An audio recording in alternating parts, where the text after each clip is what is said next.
I would rather live full time and travel and work camp and eat egg sandwiches to be able to live this lifestyle so that I can make it to 33 years with him. So that's my big why. Welcome to the More Sunsets Please podcast. So, welcome Tammy and Greg to More Sunsets Please podcast. I'm so happy to have you guys. We're happy to be here. Happy to be here. Absolutely. So excited to share your story today. And can you just first explain, where are you right now? We are in Panama City Beach, Florida. You're in Florida. Volunteering at a state park. Yep. You're volunteering. Volunteering. Yep. We come down and work a few hours a week and get our spot for the wintertime, stay away from the cold and somewhat cold because it's been kind of cold here. But and we do that usually the last 3 or 4 years. We've come down here to do that in the wintertime to get away from all that funness up north. And for people who don't know what that means we are work camping. So we spend a few hours a week working in the park for our site. Just a few hours. And this is a volunteer work camping. Volunteering, yep. Yeah, that's what they call it in Florida. In most state parks, they call it volunteering, but you're basically working a few hours to trade off for your site for the month. I didn't even know you could volunteer doing it. I thought all of it was paid work. Mm-mm. Oh, no. State parks, most state parks don't pay at all, but they need volunteers to function because they don't have many actual rangers working and a lot of big jobs to do. So a lot of volunteers come here in the wintertime, especially from up north, snowbirders, and come hang out here and clean campsites, bathrooms, pick up trash. Some of them build projects, like paint. And I think we work about 30 hours a week here. Combined 30 hours a week. Oh, wow. 3 days on, 3 days off. And then we get to explore the area and enjoy the beautiful views and sunsets and the beach and all the yummy food. Oh, yummy food. Yep, absolutely. So all the yummy food. You guys go to the best places to eat. we try to. off the beaten path places. Yeah, we like the hole in the wall places, mom and pops and things like that. So those are the best places to find a great food. Yep. Totally agree. Yeah, and you kind of get to know the locals better too when you find those places. Yep. Oh yeah. We have a great little pub outside the campground here, right outside the gate, about half a mile, that everybody in the world goes to every day. So it's so crowded. It's fun. It's amazing. So can you just touch on a little bit of where all have you guys been in this travel life you have? So we've been on the road 4.5, almost 5 years. We started off work camping in Alabama, or Greg did while I was finishing up my real estate career. And we've been to Oregon, Maine, Colorado, South Dakota, all work camping. Minnesota. And then, Minnesota doing the sugar beet harvest. And I mean, we've checked off, I think, 39 states on our map over the past 4.5 years from just work camping and traveling. Wow. That's and a lot. Come back, and usually we come back to Florida and Alabama, because that's our home point in the wintertime to visit family, hang out, get away from the cold and kind of regroup and recharge and get ready for the next year. So who all is a part of the Chasing the Cashes? It's just the two of us. Yep. No kids, no pets. Yep. Our kids are grown and on their own, doing their own things. And part of the chasing is we chase around where they are and visit them. But it's just been us since the start. Yep. Which is a different lifestyle. We see a lot of people on the road with their kids and their families, but it's just us too. Just us. Yep. Which is good. Yeah, we like it that way now. I don't blame you, because then you guys do get to be the grandparents on the road, which is awesome to all these families. We do, and we love it. Yeah, get to love on babies, get to love on people's pets, and that's why we say we don't have a pet. We can just love on everybody else's and send them back home, which is a grandparent thing. You know what I'm saying? Yes. Love on the babies and send them back home. So let's back it up a little bit. Give us a little bit of a story of how you guys got to where you are now. So Greg and I got married a little bit later in life. We had our previous lives, and then we met, and Greg was a high school math teacher and I was a realtor at the time. And when we got married, Greg moved down to Birmingham to teach down there. And he thought that it would reignite his passion for teaching at a new school because he'd been at Red Bay for 19 years. 19 years, right. And that didn't happen. He got to Birmingham and it was a lot crazier than the little small town was. And so, we had our 5-year plan of working and saving. And after about 6 months of teaching, that went out the window. And he shocked her too. She was not ready for it. She's like, what? Yeah, at Christmas time, told him that he was retiring, and we had about 4 months to get everything planned out, sold everything, and got the RV and moved in May of 18. Yep. I retired on Friday and started work camping the next Friday. Yep. And we haven't looked back and don't want to look back. We Yep. have thoroughly enjoyed the full-time life and the amount of time that we get to spend together, because literally we were working 60 plus hours a week, him teaching and coaching and me selling real estate. So yeah, and being newly married, you just don't get to see each other that much, especially in the lifestyle we were living. And it's kind of, I was over it.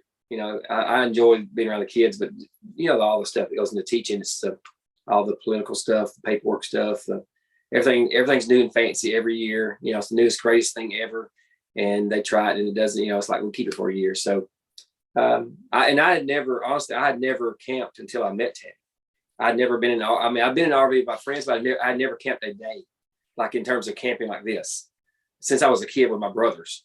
And so she introduced me to camping. We bought a little R pod. We were weekend warriors that first 6 months we were married, and met some work campers at the park we were visiting.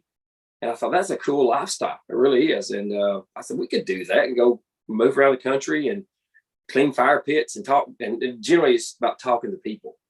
And so I came in one day and said, I'm tired. I think I want to retire. We think about going on the road full time. And her eyes got like super huge, big, like what?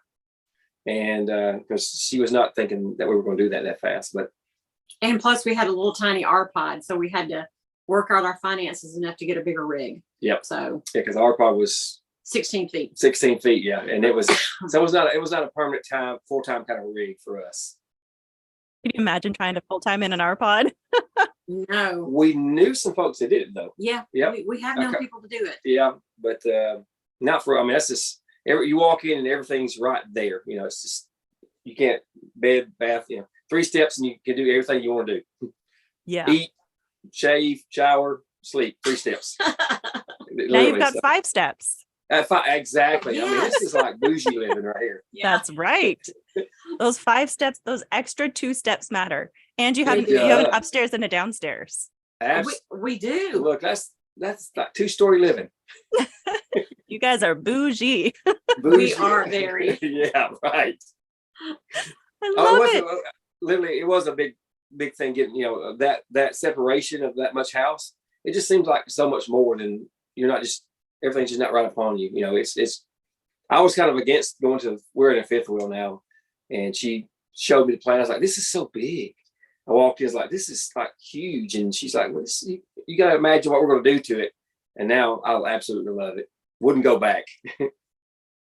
Just give us a little bit more information of your why. Before we met, loved to travel. We both had traveled a lot and seeing the country, etc. But it just all of a sudden it just seemed like it was a click. Like when we met, it was like, we have this in common. She introduced me to camping. I thought, here's a way we can go out and do this and see the country and kind of be on our own terms, not just weekends, and there's only so far you can go on a Friday, Saturday, and Sunday, and you have to be back on Monday to go to work. And you can't get out and explore. Our country is so beautiful. It's beautiful. It's big. You could go a whole lifetime and just travel, see everything and redo it again. So we're seeing things now that we saw separately that we're seeing now together that we get to enjoy more, spend more time there, and just kind of get around in the community and see what's going on and learn people, meet people that we probably didn't do before we met.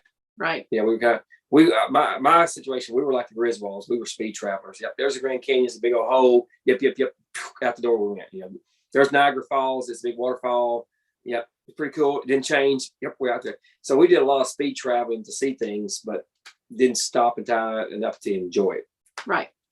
I think for me, our biggest why is the fact that we got married so much later in life. I was 49, Greg was 48, and we knew that we didn't have the advantage of a 23-year-old getting married to have, a good 60 years together. That, we were only going to get maybe 35 years together if we're lucky. So at the very beginning of this, we had a hashtag that we used. Everything said hashtag 233 because that's our goal, is to make it 33 years. To 33 years. Yeah. Together. Yeah. So that's my biggest why. I mean, I would rather live full time and travel and work camp and eat egg sandwiches to be able to live this lifestyle so that I can make it to 33 years with him. So that's my big why. Good. That's I agree with amazing. that. Ditto. Now, why 33? Why not 34 or 32 or 38? I think it just became a joke one day. Yeah. Do you think we can make it to 33 years? And then all of a sudden we got to make it to 33. And that just kind of became our number. I think 82, so about the year 80, being 82 years old, that would be kind of standard age, for most people in a good life. And we'll make it to 82. That'll be 33 years from now. So we just started doing hashtag 233 to make it that far, Yeah. So hopefully it'll be longer. Oh yeah. We're going with anything added on. Yes, absolutely. Now, at what point did you figure out that this was the right path for you, that you were on the right track for what worked for you guys? I think that we knew almost immediately. I think that once we figured out our budget and how we could save money by work camping, and after the first gig or so, we had no regrets. We knew that if we stuck to our plans and made plans to work camp in great places, and you've seen us post stuff. It's all about the destination. So when we choose a place to work camp, we make sure it's somewhere that we really want to explore. And so I think for me, no regrets. I knew from the beginning that as long as we were together, that it was going to work out. So our first work camping gig was actually in Alabama, which we're both from. And the part we worked in, she'd been to a bunch. We'd camped there. That's where we started camping together. And so we did that for 8 months or so. 8 months. Mm-hmm. And it was good. But I think the moment for me was when we went on our first road trip gig, and we ended up in Oregon on the coast, and I saw her face and she cried. Literally, she saw the coast, she saw all the rock formations, and she cried. And I thought, this is why you do this. This is the vibe you want from life. And to get awe and shock and your heart just filled with the beauty of our country and what God has created. So it's just awesome. Yeah. You went from Alabama to your first gig way over in Oregon. Yeah. Correct. Yeah. That's the first place we went. And I had been, we kind of chose that one because she asked, we were talking about, where would you want to go first? If we get on the road, where I said, you need to go to the Northwest and you need to go to the Oregon coast. And we thought, okay. So we found a work camping job there, working for the state park right on the coast. And we spent the whole summer there just traveling the whole state of Oregon and just seeing beautiful things. And it was crazy. And from that point on, it was not that we weren't hooked already, but that one just sealed the deal. Wow. And you said it was at a state park. What state park? Two different ones. We were at Harris Beach State Park and then also Loeb State Park, which is a little inland off the coast, but they're 8 miles from each other. And then we just spent the whole summer just yo-yoing up and down the coast on our days off, just going a little further, then going to inland. And, it was just a great, for a road trip, it was the greatest, probably first road trip. And, afterwards we went to Canada, Washington into Canada, and then made our way back to Alabama. And it's then we were just absolutely hooked. Okay, where are we going next? So where did you go next? We went to Maine. Yeah, Maine was our second summer out. That was a beautiful, beautiful place up there too. It was a little different experience because it was right when COVID kicked in. So it was a little less crowded, but it was beautiful for us because we got to go into national parks, and we wouldn't see anybody for ever. Nobody was there except us, because we were on the island. So it was a really good experience too. Just, but we couldn't cross the Canadian border at the time because it closed. So we drove up to the edge and came back down. Said hello. Yeah, that's it. Yeah. But that was a really good one. Yeah. Yeah. They all been good.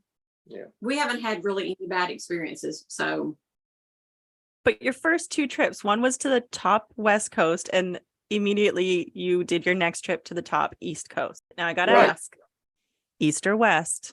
West.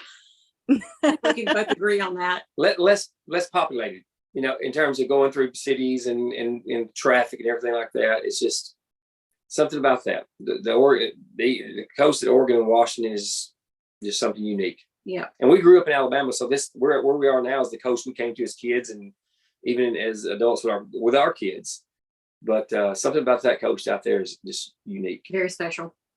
I totally agree. I haven't gone to the north yet, but just when we hit that California coast in Santa Monica, I did the cry too, because I couldn't believe we were there and at the time, but there's just something so special about that West Coast and seeing those sunsets on that West Coast that just words can't even describe.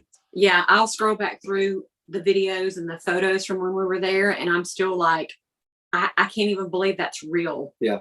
Even when you're there, you look at it and say, how can that even be real? We went to the farthest point in Washington, farthest northwest point in the lower 48. Cape Flattery. Cape Flattery. And then you can look across and you can see Canada.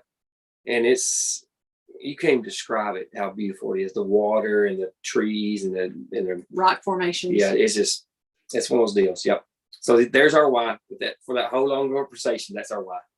Hey, that's a fantastic why, and a where, and a when, and a and always chasing that moment again. You know what I'm saying? For where she gets big eyed and starts crying. Yeah, that happens all the time. When you guys started this, there must have been some fears that you had or concerns before jumping into this. What were they, and how did you overcome them? I think for us, our biggest worry, not really fear, but worry, was the money part of it, because we're living on Greg's teacher retirement, and teachers don't make very much money, and so the retirement is definitely not a lot. And so we give up a lot of eating out. Like, a lot of our host friends go out to dinner and we don't, but it's okay with us because we get to live this lifestyle. And so so not really a fear, but we did worry about how we would make it as far as money goes. But when we're able to work camp in beautiful places and our spots paid for, the only thing we have to worry about is gas, getting up and down, traveling, hiking, all the things. Oh yeah. What about for you, babe? Well, that probably so financially, because we both had traveled a lot, so going new places didn't scare me. I had never been a camper guy because I never had a camper. So that was kind of a learning experience for me, from going from the little R pod to a travel trailer to a bigger travel trailer. Now we're on the fifth wheel. A learning curve there, I think. And it normally, it's just like everybody can pull and go straight. That's the easiest stuff. Getting in the mountains, getting stopped, things like that's a learning curve. But you know what? It's worth the experience. Absolutely worth the experience. I camped my whole entire life, so none of the towing, none of the maintenance on the RV, none of that scared me at all. Because if we have something happen, I'm the first one to jump in and say, let me fix that. So yeah, sometimes she knocks me out of the way. It's like, I got this. She wants to go up on the roof all the time. I was like, you don't need to go up on the roof. She's like a little squirrel up there fixing whatever, checking things out. I was like, how's it look up there? It's good.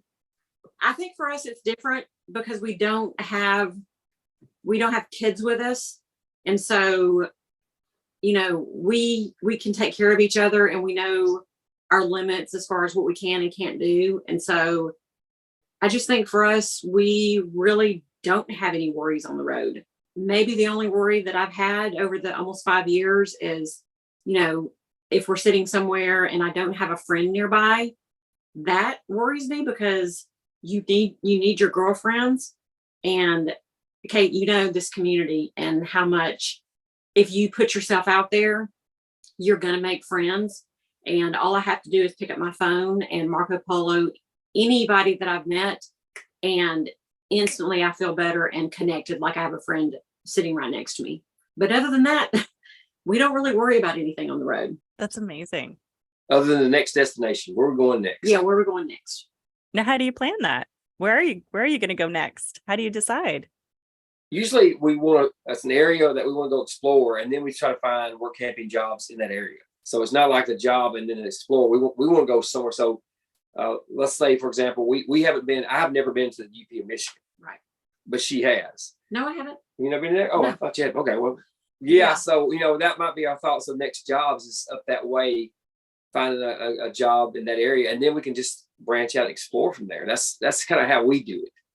Is where do we want to go, and then find a job there that allows us to do it. Right. And there are jobs everywhere. I mean, it's just find the right job, right work camping gig, and then find the right spot you want to go to.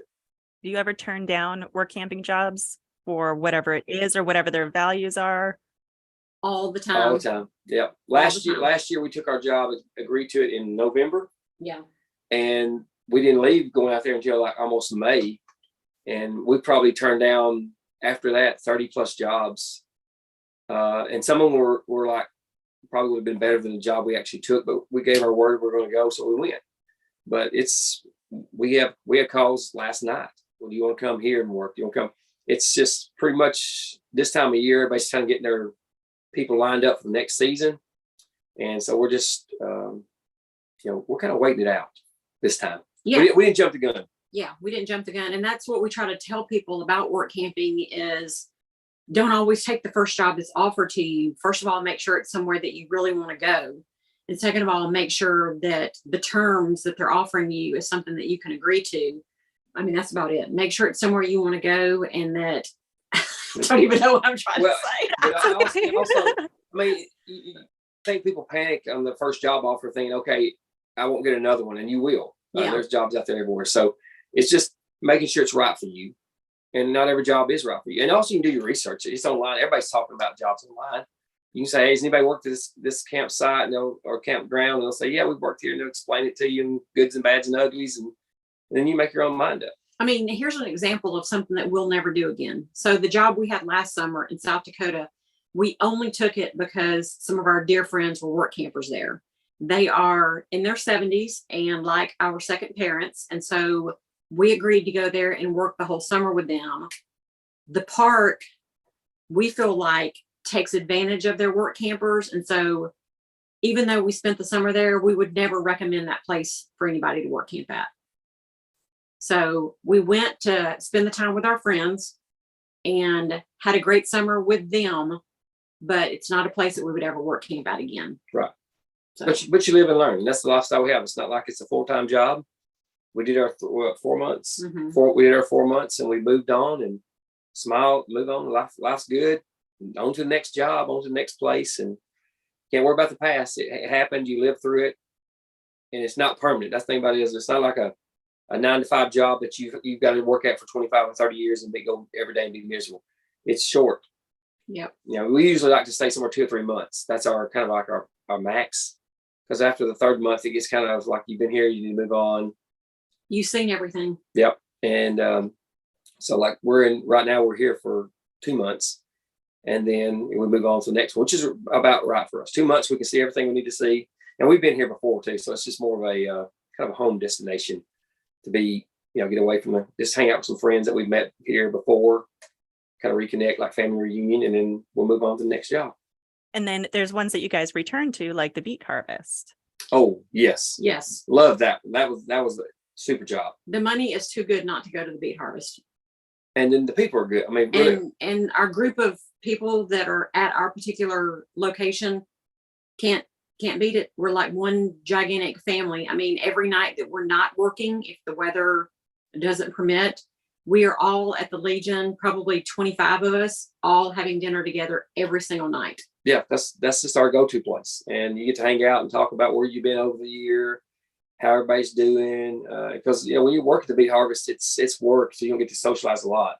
Yeah. But then during the off days when there's either it's too hot or rainy or something like that, it's a great time to go hang out. We'll just basically take up the back of the Legion building and just hang out. And it's a great time. Love it. Look forward to seeing the people. Every time we leave there, it's like that went by so fast. Can't wait to go back. That's amazing. And I love seeing all your stories when you're there of the giant machines and how it all works and the behind the scenes, because I had no idea. My reaction to that was almost similar to the Oregon thing, because I'm like, I cannot believe that this kind of manufacturing goes on in this country. And I didn't realize our sugar came from sugar beets until we were actually there. That's amazing. Now, can you guys back up a little bit to your first work camping gig? How do you get into this? How do you start? Because I guess once you're in it, people know that you're in it and they're going to contact you. So it's a little bit easier to find gigs, I would assume. But at the beginning, how did you get started? And how would you tell others to get started? So we knew we wanted to go to Oregon.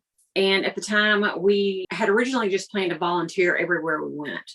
And so we got on the Oregon State Park website and clicked the volunteer tab and filled out all the information, put in the locations that we wanted to be in. We knew we wanted to be on the coast. I think immediately got responses back from the host coordinators there. And we had a phone interview, and then we had lots of online training to do with Oregon State Parks. Once we were done with that, I mean, we were basically hired, even though we were volunteers, and they gave us a start date. We went out and loved it. Loved it. Yeah, that was our first. Now, our first gig was in Alabama when we just came across some work campers that were in the park while we were camping, and that's where it inspired me. I didn't know anything about the lifestyle. I didn't know what these people were just running around in their little golf carts. And they stopped by and talked to us. Super nice. They asked if we needed anything. They cleaned fire pits. I thought that's a really cool job. And I asked them, what they did. So we do this full time and we stay here. I was like, you get to stay in this park full time and you work at and ask them about it. So we went and same thing in Alabama. Go online, Alabama State Parks, fill out your application, you go through your little background check stuff, and then we talked to the host coordinator and said, hey, would you like to hire us? And they said, oh, yeah, absolutely. And we just, from then on, it's been that way. Love it. Yeah. So, I mean, for people who are looking to do this kind of thing, if you just strictly want to volunteer, I would go to whatever state you want to go to's website, state park website, and click the volunteer tab. If you want a paid gig, workcampernews.com or the Work Camper Facebook groups, coolworks.com. There's so many places. I mean, you could probably just get on Google and Google work camping jobs, and you're going to get a whole bunch of prompts. But for us, it's all about where we want to go. Now that we've been in it for so long, we don't really use those tools anymore. I mean, I still have it on my phone and I still look to see what's available. But for us, it's more finding where we want to go, and then we reach out and basically send them our resume. Now, you guys have been doing this, like you said, for 4 years. And I know that you have said several times that you have no intentions of coming off the road anytime soon. At what point did you see like a pivotal change of, okay, yeah, this is working for us. I have no intentions of going back. It's just something that really changed and clicked that, yeah, this is right for us. We're going to keep going and going and going. I mean, I think the success of our first year out on the road probably solidified that. I don't think that we've ever worried about, was this the right choice for us? I think that we knew when we jumped in that it was the right choice for us. I mean, we've talked about buying land at some point, but right now we don't see an end in sight. So, I mean, things may change, but yeah, that wasn't to come off the road. That was just maybe have a little like 2-month base to come back to hub there to see our kids, to do maybe holidays, etc.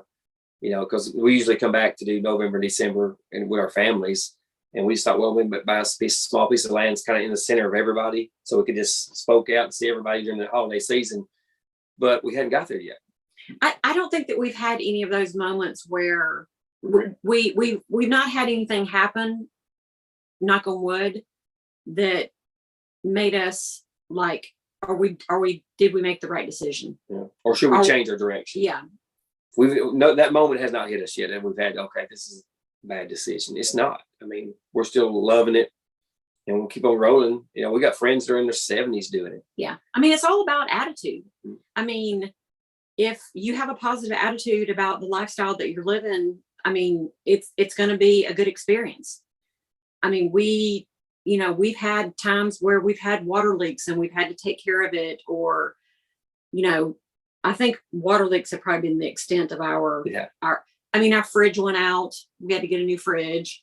So little things like that, but you can't let the little things like that ruin the big picture of what we're doing. All those things happen in Sticks and Bricks house. Yeah, they Water do. leaks, fridge goes out. I mean, and you don't give up your Sticks and Bricks house and say, well, it's just not the lifestyle. I'm gonna go get on the road and buy me an RV. It's just normal. It's normal living. We live in, and you know it too. We live in a moving earthquake. When you're going down the road, this thing shakes and rattles and rolls, and it just is what it is. So there's going to be things that break and shake and whatever. You just fix it and you move on.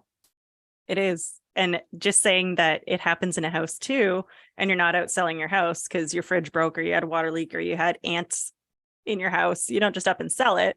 You Right. figure it out, you work through it, and you keep going. Keep Right. going. Right. Now, you touched on family in there, visiting family at Christmas and such. How has being on the road impacted family and relationships? I think for us, I feel like it's strengthened them because we're able to go and see them when we want to. I think if we were still working our regular jobs that we had before we went full time, it'd be a whole lot harder for me to break away for 5 or 6 days to go keep the grandkids while they go on a trip or something like that. I think it's positive. I mean, we do have a lot of people that don't understand why we do this. That's their issue. That's not our issue.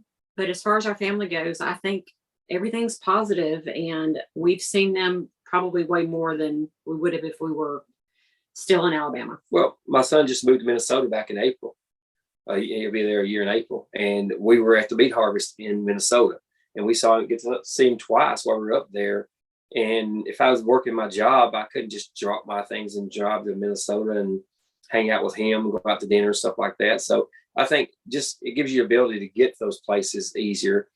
I think we have more probably family ask us, like, when are we coming off the road, than we ever ask ourselves when we're coming off the road. I guess they just, if you don't see how we see it, it kind of looks different. And I think sometimes they'll say, well, how much longer are you going to do this or whatever? And we don't have a timeline. We're just going to keep doing it while we can and enjoy and loving it. And then we can always, as you say, we can always go back to that. You can always go back to find you a little house or, apartment or whatever you choose to do. That's there. That's going to be there. Having the health and drive to go out and see the world and see the country and experience these things that you may not be able to down the road. Your health may get in the way. I could say your finances could get in the way, whatever happens. So we're just going to do it while we can. And if something changes that, well, that changes that. But right now, we'll keep on rolling. Yeah. And I mean, our kids are grown and they are living their own lives. And so they're going to live their lives no matter what we're doing. For the last 2 or 3 summers, even though we're working like we're in Colorado and in South Dakota, Tammy up front said, "Hey, this week in the summertime, I'm gonna be flying to see my grandbabies," and she does. And they people we work for understand that. And if they didn't understand that, guess what? We wouldn't go there, because that's just part of how we operate. And there's always somewhere else out there to work that will understand that. Now then, that's your kids and your family. How about for you two? How has this helped your relationship, your marriage? Again, it's going back to why we do this. We get to spend a whole lot more time together than we would if we were just working 9 to 5 and seeing each other in the afternoons and weekends. Pretty much 24/7, which some people would stroke out about that you're 24/7. We do the same things everybody else does, except we're just a little more together time-wise. When you're in a 240 square foot yacht, rolling yacht, you're pretty much close to everything you do in this house. Everybody knows about. Yeah. Everything. Rolling yacht. I've not heard that yet. I just made that up on the whim there. he did. I've never heard him say that before. It just came out. A rolling yacht. I love it. Because Well, you guys are no, bougie. Ours is more like a dinghy. Ours is not a yacht. Yeah. We still you've seen a lot of yachts in your campgrounds, but ours is more like a rolling dinghy. I think that it's just brought us closer together, and living in such tight quarters, it kind of, I don't want to say it forces you to immediately handle any kind of conflict that comes up, because we don't have a lot of conflict. And if something does come up, I mean, there's nowhere to run to or hide. So if I go up in the bedroom, he's like looking, going, I can still see you and we can still talk about this. Yeah. So the whole point of this podcast is to inspire others who are looking to change their life path or take a big leap and think outside the box of how to live. So you guys are doing living small, you're traveling, you're work camping. How would you inspire someone who is just on the fence and needs a little nudge? What tips or inspiration would you have for them? I think I would say to somebody that's trying to make the decision is that, first of all, you're not going to need near as much money as you think you're going to need. So, I had a friend message me recently that I was in the Navy with way back in the day. And she said, so we're going to have $10,000 a month disposable income. Do you think we can travel full time with that? And I was like, girl, let me just tell you what we live on. I said, you're going to be living the life if you got $10,000 in disposable income. They would be living on a rolling yacht. Yeah. You're not going to need near as much money as you think you're going to need. You're not going to need near as much stuff as you think you're going to need. And what's holding you back? Like, that's what you should be asking yourself. What's holding you back and how can I be proactive to make it work? If it's money, think about work camping. If it's the size of the RV, maybe don't get one as big as you think you might need. I think most people sit their whole entire life waiting for retirement. Mm-hmm. When we retire, we're going to do this. The problem is when you get to retirement, how old are you? I mean, how's your body going to be? My thing was I taught school with this gentleman for a long time. He got 30 plus years of teaching in. And the very summer he retired, he was a painter. He painted that on the side. He fell off a ladder and died. And that was just like a shocking moment to me. Like, he waited all those years to retire and was excited about retirement. And then he didn't get to enjoy it. I can always go back to work. I mean, I might not always go back to teaching, but I can always go back to work if I had to go back to work.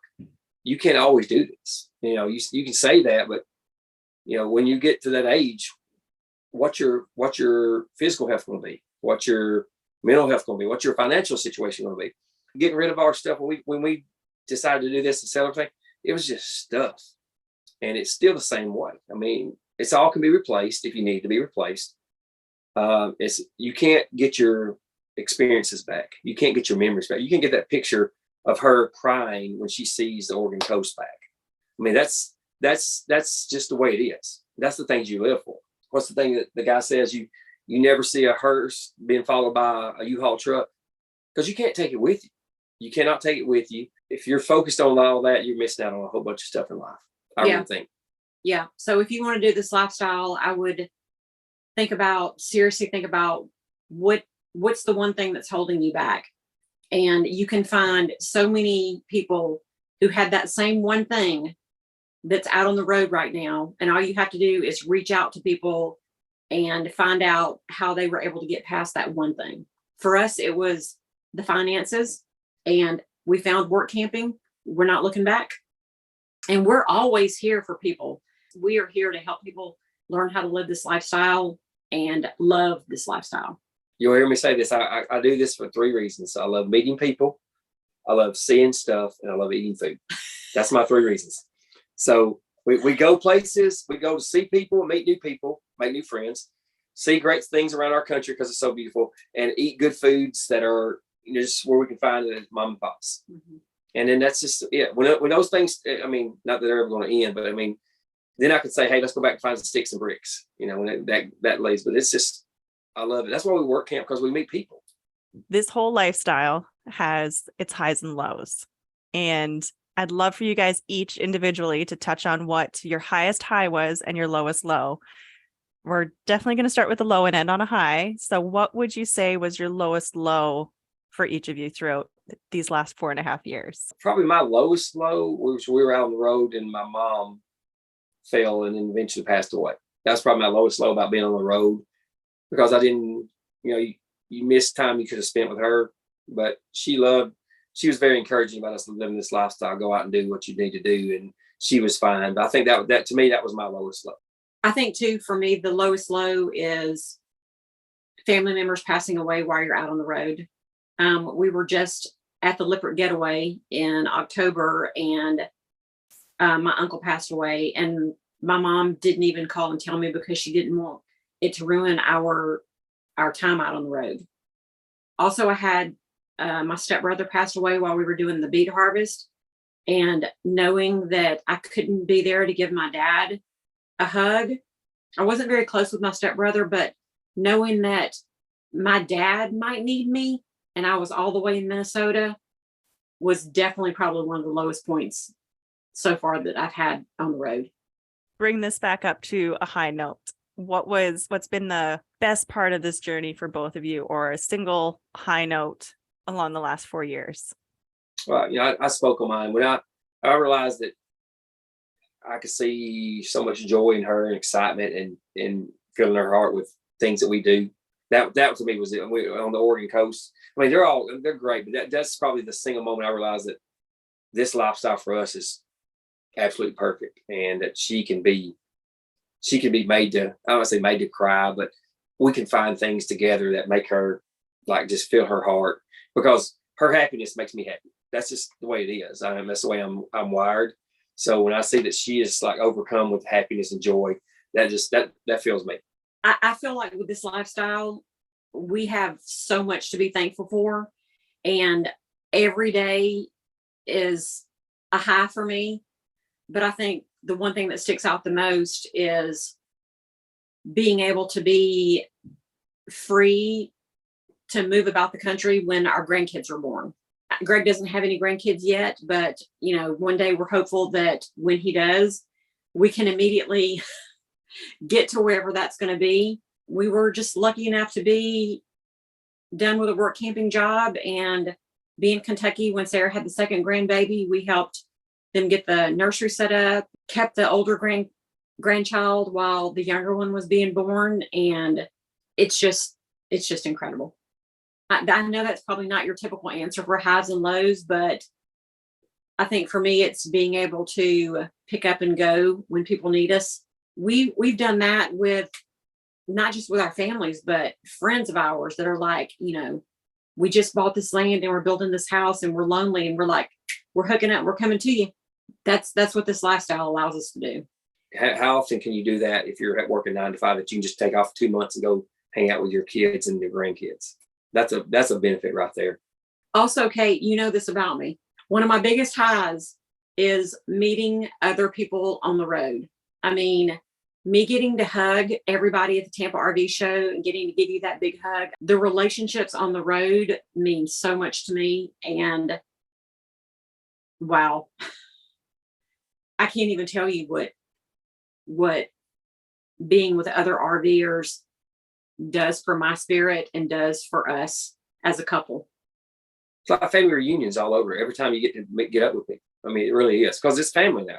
It's not just people you randomly meet and say, hey, we're family, because we stay in touch, we talk.